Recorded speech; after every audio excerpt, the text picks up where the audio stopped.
अध्याय 53 असुरक्षित। 2 झटकों में ज़ोंबियों को मारने के बाद फांग हेंग कमरे में दाखिल हुआ।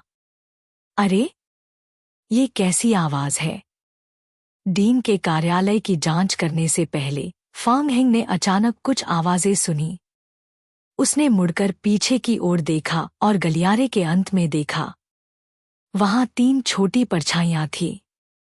वे खतरनाक ढंग से गुर्रा रही थी। कमबख्त, ये तो ज़ोंबी कुत्ते हैं। फांग हेंग ने खुद से कहा, ये मुश्किलें बढ़ाने वाले हैं। ज़ोंबी कुत्ते और मकड़ी जैसे ज़ोंबी दोनों अपनी तेज गति के लिए प्रसिद्ध थे और उनसे निपटना बेहद कठिन था। ज़ोंबी कुत्ते मकड़ी जैसे ज़ोंबियों से भी तेज होते हैं। गुर्र। 3 ज़ोंबी कुत्ते फांग हेंग की बंदूक की आवाज से आकर्षित हो गए थे। उन्होंने अपनी गति बढ़ाई और फांग हेंग की ओर दौड़ पड़े। धम। फांग हेंग जल्दी से डीन के कार्यालय में छुप गया और दरवाजा बंद कर दिया। फिर उसने लकड़ी के दरवाजे को अवरुद्ध करने के लिए एक अलमारी खिसकाई। वे आ रहे थे। धड़ धड़ धड़। फांग हेंग ने सुना कि तीनों ज़ोंबी कुत्ते अपने शरीर से दरवाजे को टक्कर मार रहे थे। टूटा हुआ लकड़ी का दरवाजा ज्यादा देर तक नहीं टिक पाएगा। फांग हेंग मुस्कुराया और शॉटगन की नली को दरवाजे पर बने छेद में से बाहर निकाला। धम धम धम। कुछ ही शॉट्स के बाद बाहर कोई हलचल नहीं रही। संकेत, आपने शॉटगन का उपयोग कर ज़ोंबी कुत्ता 3 को मार दिया है। आपको 15 सर्वाइवल पॉइंट्स मिले हैं। आपकी गन मास्टरी का अनुभव +21। मुश्किल ज़ोंबी कुत्ते। गेम लॉग में पुष्टि करने के बाद कि ज़ोंबी कुत्ते मर चुके हैं, फांग हेंग ने बड़बड़ाया और फिर से दरवाजा खोला। ज़ोंबी कुत्तों की गति अत्यधिक तेज थी और वे जल्दी से बचने की क्षमता रखते थे। वे उच्च स्तर के ज़ोंबी नहीं थे और उनकी एचपी सामान्य ज़ोंबियों से भी कम थी। इसलिए उनके मरने के बाद पूरे विकास क्रिस्टल नहीं गिरते थे।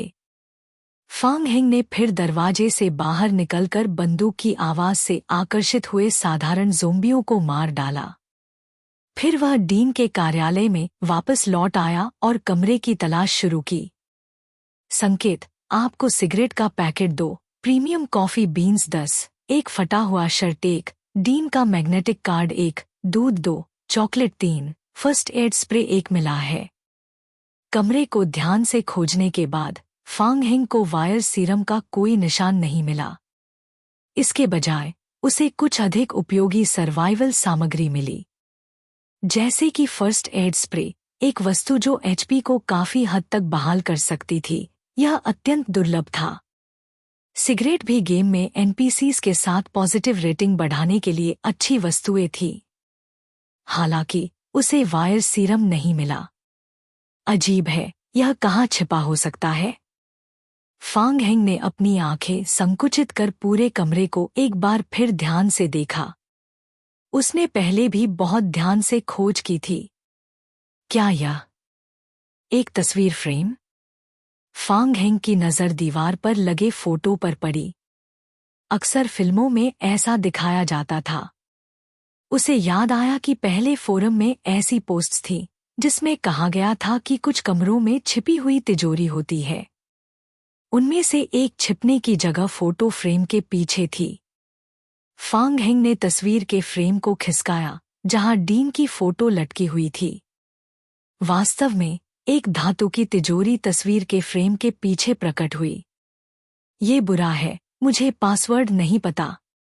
फांग हेंग ने तिजोरी पर पत्थर के हथौड़े से मारने की कोशिश की। ठक। एक मंद आवाज सुनाई दी। संकेत, आपने धातु की तिजोरी को +7 का नुकसान पहुंचाया है। फांग हेंग की आंखों के सामने एक लंबी स्वास्थ्य पट्टी दिखाई दी। तिजोरी की स्थायित्व क्षमता 20,000 थी। यहां तक कि अगर वह शॉटगन और ज़ोंबी क्लोन्स का उपयोग कर तिजोरी को खुरचता भी, तो उसे खोलने में पूरे 1 दिन का समय लग जाएगा। केवल पासवर्ड खोजने से ही वह इसे तेजी से खोल सकता था। अगर सामान्य खिलाड़ियों के पास मेरी तरह शॉटगन और ज़ोंबी क्लोन्स नहीं है तो तिजोरी को तोड़ना नामुमकिन है। गेम जानबूझकर असंभव क्वेस्ट्स नहीं बनाता। यहाँ कुछ संकेत होना चाहिए। फांग हेंग ने शांत रहकर सोचते हुए कमरे में रखी किताबों की तलाश की। वहां कुछ भी नहीं था। तब उसने बस अंदाजा लगाने की कोशिश की। 1 2 3 4 5। गलत। 1 0 2 4। गलत। Dark nights. गलत। वेरोन, डीन का नाम। गलत। वायर्स। गलत। फांग हेंग ने अपना सिर खुजलाया। क्या हो सकता है? क्या संकेत यहां नहीं है? 10 मिनट से भी अधिक बीत चुके थे, पर उसे कुछ भी नहीं मिला। उसने शांत होकर कमरे के केंद्र में जाकर फिर से चारों ओर देखा। बिल्कुल सही। फांग हेंग को कुछ याद आया। एक कंप्यूटर। डीन के कार्यालय की मेज पर एक डेस्कटॉप कंप्यूटर था। शायद इसमें पासवर्ड से संबंधित कोई जानकारी हो। लेकिन बिजली स्रोत के बिना कंप्यूटर को चालू नहीं किया जा सकता। बिजली स्रोत। Generator set. भगवान! यह जुड़ गया। फांग हेंग ने अपनी आंखें संकरी की और ठोड़ी को सहलाते हुए सोचा। यह बहुत संभव था कि इस मिशन के लिए उसे पहले जनरेटर चालू करना पड़े, तभी वह कंप्यूटर का उपयोग कर तिजोरी का पासवर्ड पा सकेगा।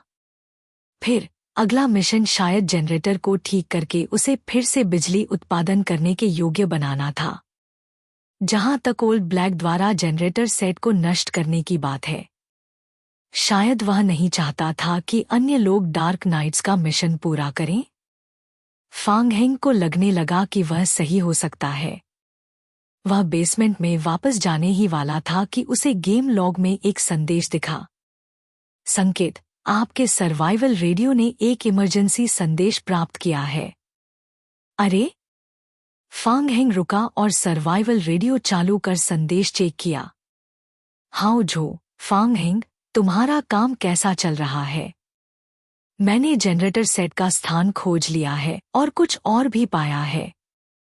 क्या हाउ झो ने भी जनरेटर की समस्या देख ली? उसने तुरंत हाउ झो को जवाब दिया। फांग हेंग, मैं अभी आता हूं। वह पहली मंजिल पर जनरेटर कक्ष की ओर दौड़ा। हाउ झो और बाकी लोग जनरेटर सेट के सामने कुछ अध्ययन कर रहे थे। तुमने क्या खोजा? फांग हेंग, तुम ठीक समय पर वापस आए हो। आओ और देखो।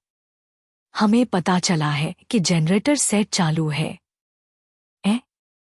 तुम क्या कह रहे हो? फांग हेंग हैरान रह गया। जनरेटर यूनिट चालू है। वह तो अभी सोच रहा था कि कैसे हाउ झो को जनरेटर सेट को चालू करने के लिए मनाया जाए। अब हाउ झो ने उसे बताया कि जनरेटर सेट पहले से ही चालू है। यह पूरी तरह से उसके पिछले अनुमान के विपरीत था। फांग हेंग थोड़ी देर के लिए भ्रमित हो गया। उसने अपने दिमाग को साफ करने की कोशिश की और पूछा, तुम कह रहे हो कि जनरेटर सेट ठीक हालत में है? यह अभी भी चालू है। फिर इमारत को बिजली क्यों नहीं मिल रही है? पीछे से सर्किट का अध्ययन कर रहे कुंता ने सिर बाहर निकालकर फांग हेंग को समझाया। मैंने अभी जनरेटर सेट का अध्ययन किया और पाया कि यहाँ का जनरेटर सेट मुख्य इमारत को बिजली नहीं देता। फांग हेंग फिर से स्तब्ध हो गया और हैरानी से पूछा, यह मुख्य इमारत के लिए नहीं है? फिर यह कहाँ जा रहा है? मुझे यकीन नहीं है। सर्किट का संचालन ऐसा लगता है कि यह नीचे की ओर जाता है। नीचे? हाउ झो ने भी भौहें सिकोड़ ली। उसने अस्पताल का नक्शा उठाकर ध्यान से देखा। नीचे सिर्फ शवगृह है। शवगृह? टीम के सभी सदस्यों के चेहरे पर अजीब भाव आ गए। एक सामान्य सर्वाइवल गेम में यह स्थिति अचानक थोड़ा डरावनी क्यों हो गई? फांग हेंग भी उलझन में था। पहले से मौजूद अस्पताल का बैकअप जनरेटर सेट मूल रूप से शवगृह को बिजली की आपूर्ति के लिए क्यों बनाया गया था? क्या यह ज़ोंबियों को रोकने के लिए था? लेकिन बिजली की आपूर्ति सुनिश्चित करने से ज़ोंबियों को रोकने में क्या फायदा? फांग हेंग ने अपना सिर उठाकर पूछा, कुंता, क्या तुम्हारे पास सर्किट को बदलने का कोई तरीका है, जैसे कि जनरेटर सेट से इमारत को बिजली प्रदान करना? मैं कोशिश कर सकता हूँ, लेकिन मेरा कौशल स्तर बहुत कम है। इसे करने में कम से कम 3 घंटे लगेंगे। ठीक है। ऐसा लगता है कि पिछला अनुमान शायद गलत था। फांग हेंग ने एक गलत उत्तर को अलग कर दिया। Don't forget to like, share and subscribe.